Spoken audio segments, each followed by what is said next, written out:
កម្លាំងយើងក្រោយពីលឺពាក្យថាឈប់ចរចានេះយើងក៏ងាកមកឃើញគាត់បកដៃហើយយើងក៏ដើរមកជួបគាត់ពេលតែដើរមកជួបចរចាជាមួយគាត់យើងអត់ចូលមកទាំងស្រុងទេយើងបញ្ចូលប្រមាណថាជា5ទៅ6នាក់ទេដើម្បីមកជួបគាត់នៅពេលដែលជួបភាគីគាត់ហាក់ដូចបញ្ចេញនៅ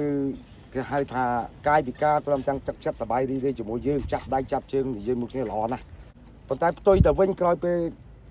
យើងបានធ្វើសារការសន្ទនាចរចាគ្នាឈប់ក្រោយពីការថាឈប់បាញ់ឈប់អីគ្នាទៅវិញហើយគាត់ក៏ហៅថតនៅពេលកំពុងឆោតថតគាត់ក៏បានបញ្ជាឲ្យកម្លាំងគាត់ដែលនៅក្នុងព្រៃលោតមកភ្ជុំកម្លាំងខ្ញុំនៅពីក្រោយឥឡូវខ្ញុំសួរអាយដាមអស់លោកដែលជាសេនានិពន្ធតាមបណ្ដាប្រទេសអាយដាមអស់លោកតើអស់លោកឈឺចាប់ទេនៅពេលដែលយើងមានបទបញ្ជាឈប់បាញ់ហើយទីបំផុតភាគីប្រហែលប្រើល្បិចកលល្បិចឈឺថោកទីបំផុតដែលភ្ជុំមកលើកម្លាំងរបស់ខ្ញុំតើអស់លោកឈឺចាប់ទេអស់លោកឈឺចាប់ទេអស់លោកខ្ញុំសួរអស់លោកទៅវិញតើអស់លោកជាសេនានិពន្ធតាមបណ្ដាប្រទេសតើលោកឈឺចាប់ទេនៅពេលគេធ្វើអំពើអាក្រក់មកលើយើងទាំងតែយើងបញ្ចេញនៅកាយវិការស្មោះត្រង់ទៅជាមួយគេនេះក្រោយពេលជាប់ចាប់កម្លាំងខ្ញុំ